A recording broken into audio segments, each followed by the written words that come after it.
Hello, मैं हर्ष मिश्रा।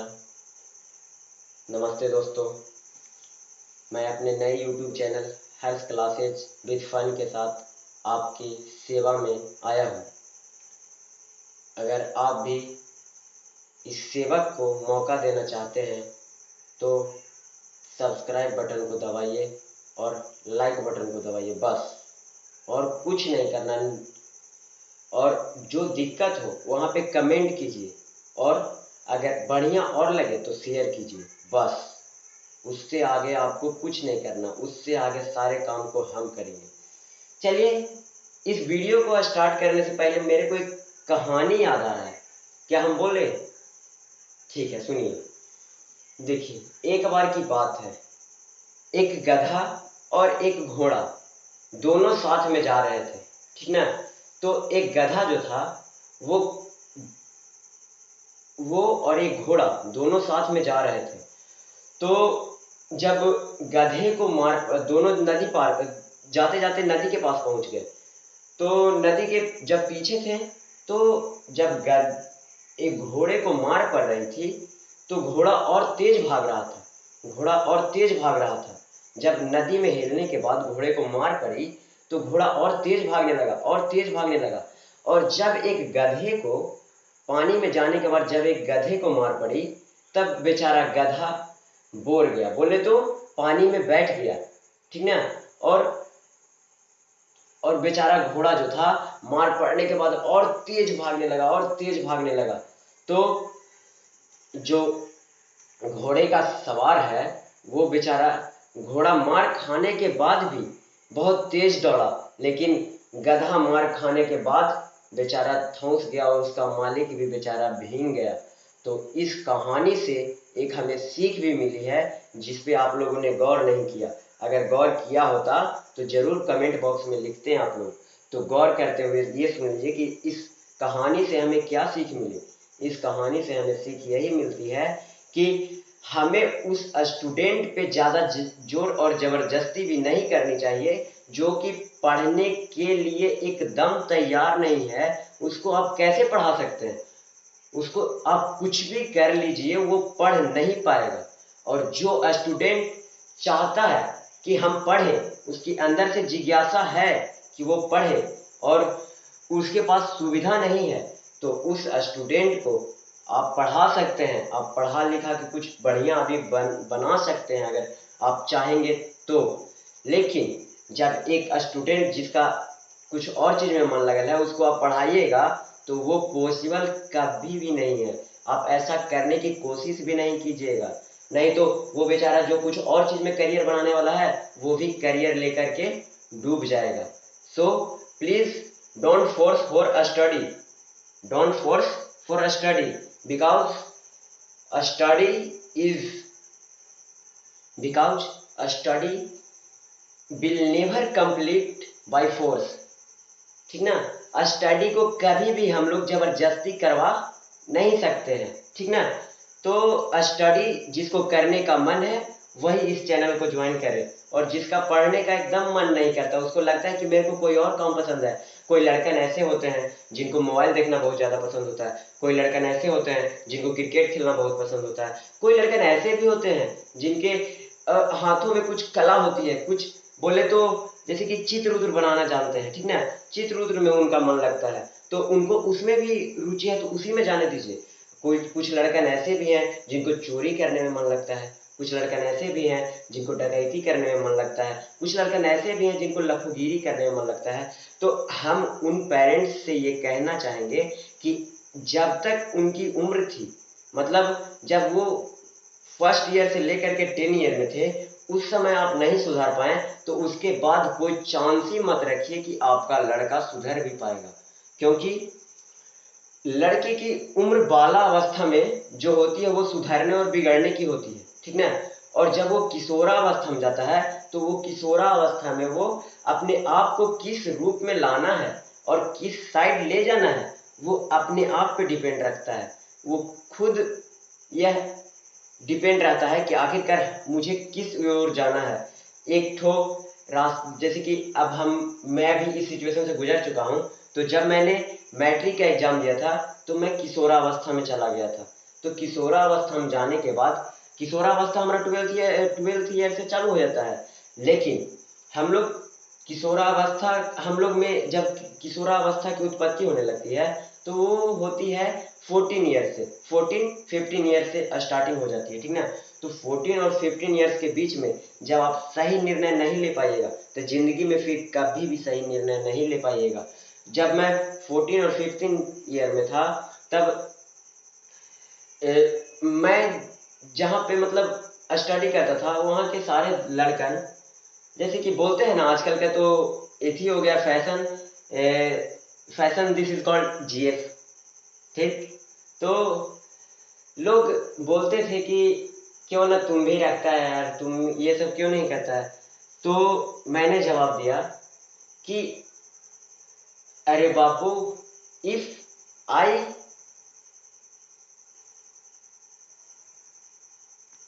तब मैंने जवाब दिया कि बाबू, if I cheat my parent, ठीक ना, if I cheat my parent then I will cheat my life.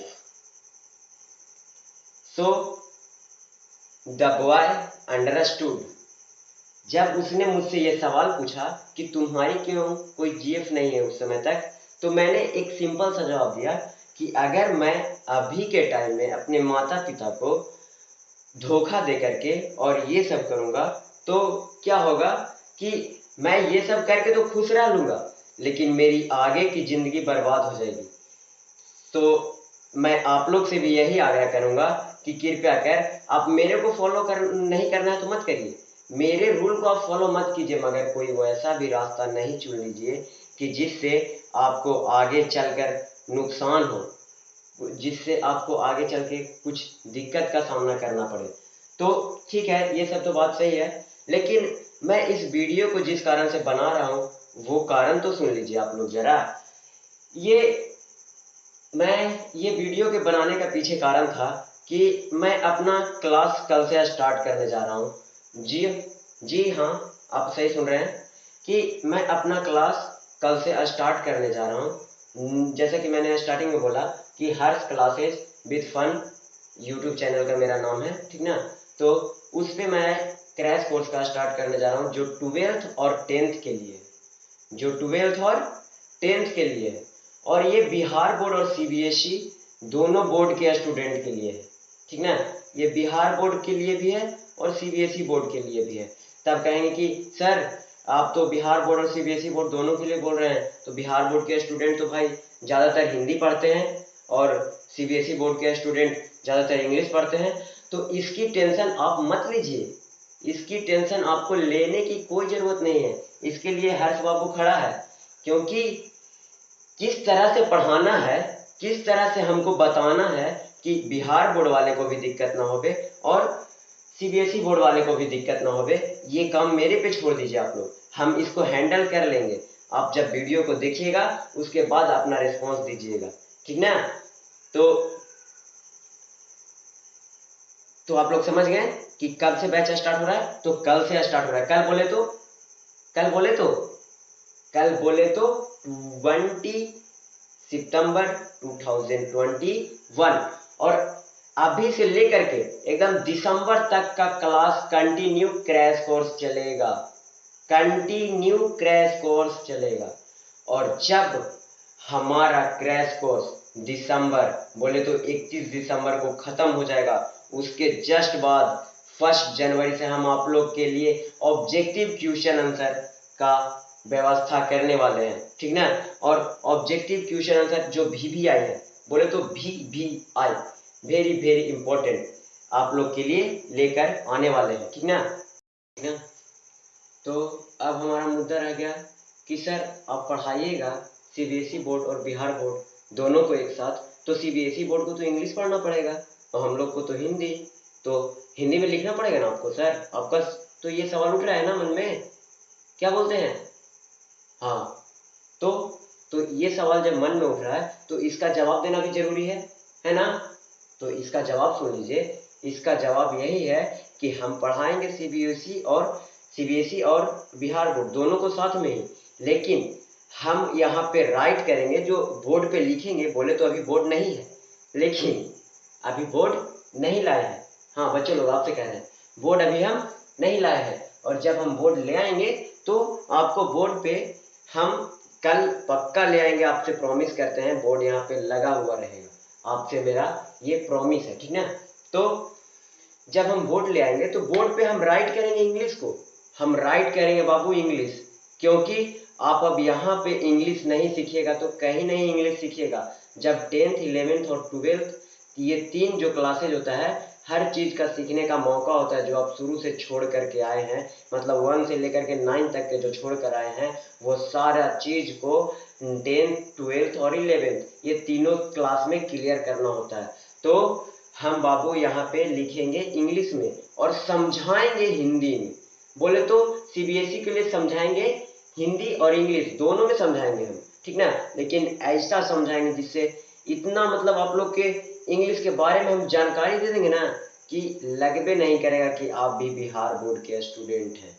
एकदम नहीं पता चलेगा कि आप बिहार बोर्ड के स्टूडेंट हैं। आपको लगेगा I am a student of CBSE board, आपको खुद लगेगा I am a student of CBSE board.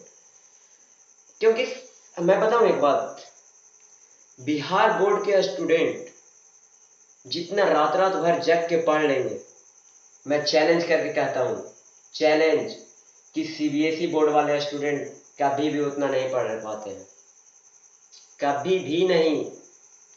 हम देख चुके हैं, कुछ कुछ लड़के ने यहाँ पे ऐसे भी हैं जो बोल रहे हैं अभी से कि सर आप ये कैसे कह सकते हैं। हाँ कुछ हैं, तो बाबू सुन लो, हम जहाँ पे रहते थे, बोले तो हम भी कहीं रह के पढ़े हैं, ठीक ना।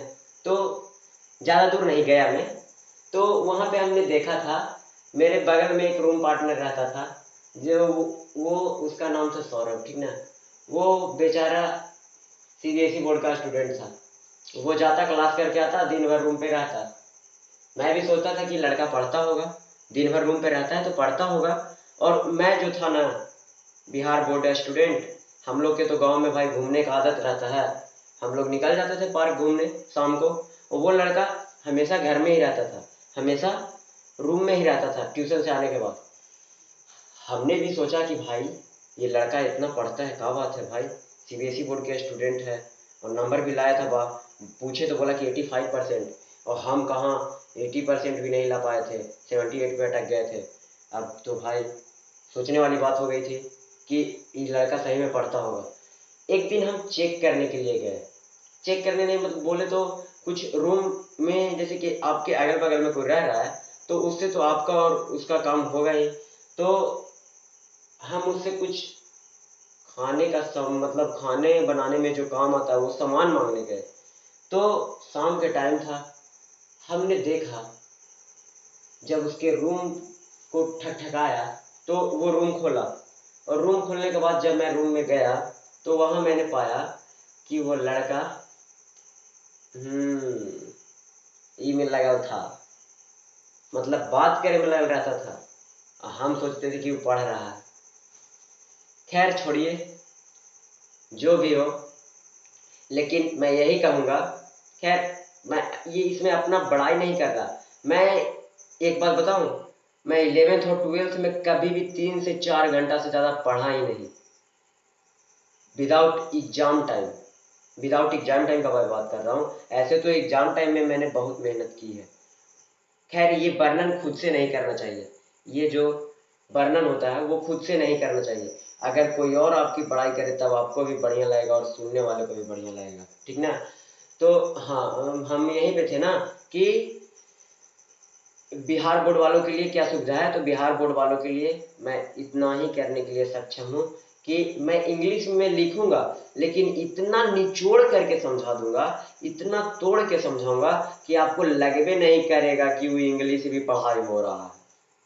आपको लगबे नहीं करेगा, एकदम नहीं लगेगा। टेंशन कहाँ ले रहे हैं जी, एकदम लगेगा कि हिंदी हिंदी से भी बढ़िया पढ़ाई हो रहा है, वैसा लगेगा, ठीक ना। तो आप लोग ये कभी मत सोचेगा कि आप लोग सीबीएसई बोर्ड वाले से कम पढ़े हैं।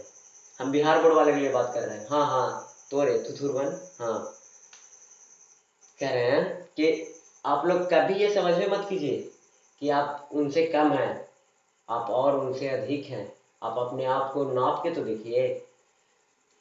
क्या एक दो प्रकार के चावल भी होता है, एक होता है पॉलिश करावल और एक जो उपज के आया है। भले ही जो उपज के आया है उसमें थोड़ा बहुत कंकड़ मिल जाएगा, और जो पॉलिश हो के आया है उसमें से थोड़ा एक भी कंकड़ नहीं मिलेगा। लेकिन आप खाइएगा तो फायदा ज्यादा किससे होगा? ओरिजिनल कौन है? जल्दी से बताइए। हाँ, ओरिजिनल है खेत वाला, जो हमारे खेत से आया है। और जो पॉलिश करा कर आया है, अगर हम उसे खाएंगे तो हमारे शरीर कभी भी ग्रोथ नहीं करेगा। आजकल के आदमी का शरीर क्यों नहीं ग्रोथ कर रहा है पता? क्योंकि हम लोग नेचर को छोड़ते जा रहे हैं।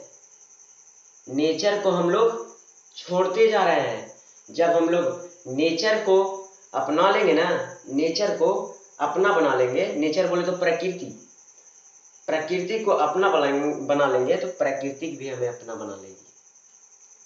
अभी लोग किसान लोग कहते हैं कि खेत में धान उगाना बड़ा मुश्किल है, खेत में गेहूं उगाना बड़ा मुश्किल है।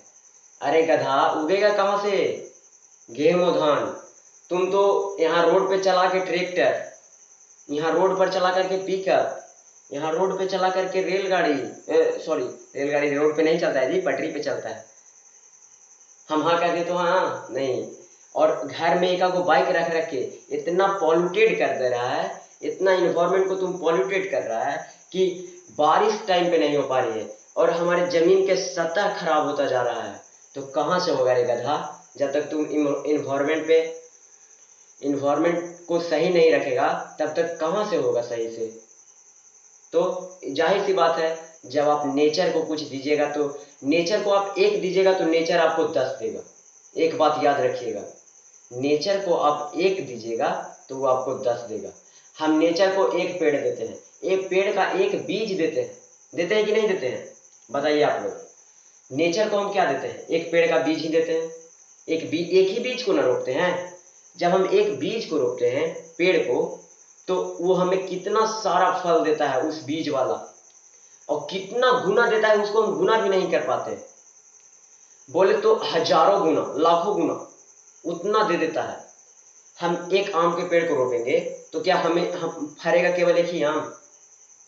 अगर हम सेवा सही से करते हैं तो फरता है एक ही आम, बहुत सारा फरता है। तो कहने का मेरा मतलब यही है कि आप नेचर को देने से कभी मत घबराइए। नेचर मतलब प्रकृति को जितना देना है उतना दीजिए, लेकिन प्रकृति से आप कभी खिलवाड़ मत कीजिए। प्रकृति को आप जितना दीजिएगा उसको आप यही आशा रखिए कि उससे 1000 गुना लीजिएगा। कभी भी ये आशा में रहने मत करिए कि हम खोएंगे भी प्रकृति को दे करके। आज इतना इन्वायरमेंट गंदा है, फिर भी आप सभी किसान लोग को देख लीजिए जो सही से खेती करते हैं। मैं यकीन के साथ कह सकता हूं कि कोई किसान ऐसे नहीं होंगे जिनकी जो जुताई लगती है और जो बुनाई लगती है और जो खाद छींटने में पैसा लगता है और जो पटौनी लगती है, बोले एकदम देहाती भाषा में हम आपसे बात कर रहे हैं अभी, वो सारे पैसे, उसमें जितनी पूंजी लगती है, मैं आपको वादा करता हूँ उसकी दोगुना किसान को आ जाती है बेच करके। और घर में गल्ला भी आ जाता है खाने के लिए। गल्ला बोले तो राशन, राशन बोले तो अनाज, अनाज आ जाता है खाने के लिए, ठीक ना? तो हम एक आप लोग से एकदम हाथ जोड़ी विनती करते हैं कि नेचर के साथ खिलवाड़ नहीं कीजिए। और एक चीज और, बहुत सारे लड़के ने यहाँ पे, तुम लोग से ज्यादा टपोरी तो इन लोग है, हमको समझ में नहीं आता है क्या करें हम। क्या हो, देखिए हम लोग कहते हैं, हाँ यहाँ पे कुछ लड़के पूछ रहे हैं कि भैया जी कौन कौन सब्जेक्ट के पढ़ाइएगा। हम भी कहना भूल गए थे आप लोग के, आप लोगों ने भी याद नहीं दिलाया, तो हम आप लोग को ये बता देना चाहते हैं कि हम आप लोग के पढ़ाएंगे ज्यादा कुछ नहीं, ज्यादा कुछ नहीं।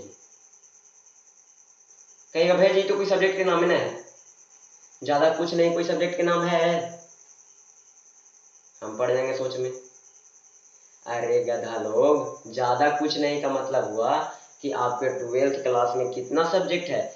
हम आपके 12th क्लास में इलेक्टिव विषय को पढ़ाएंगे। इलेक्टिव विषय बोले तो मैथ, फिजिक्स और केमिस्ट्री, बायो हम नहीं पढ़ा सकते हैं बाबू।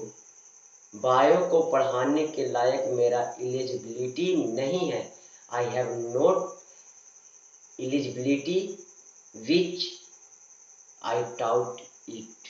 ओके, मेरे पास वो कैपेसिटी, वो एलिजिबिलिटी, वो क्षमता, वो ज्ञान नहीं है जो मैं बायो के द्वारा, बायो में जो दिया हुआ है मैं आपको दूं।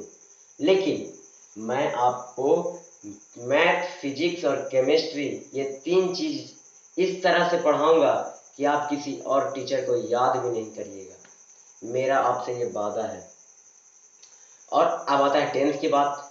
तो टेंथ को भी मैं यही तीन चीज पढ़ाने वाला हूँ, लेकिन मैं टेंथ को बायो पढ़ाने के लिए एलिजिबिलिटी हूँ। This I can taut it, I can teach it, I will teach it.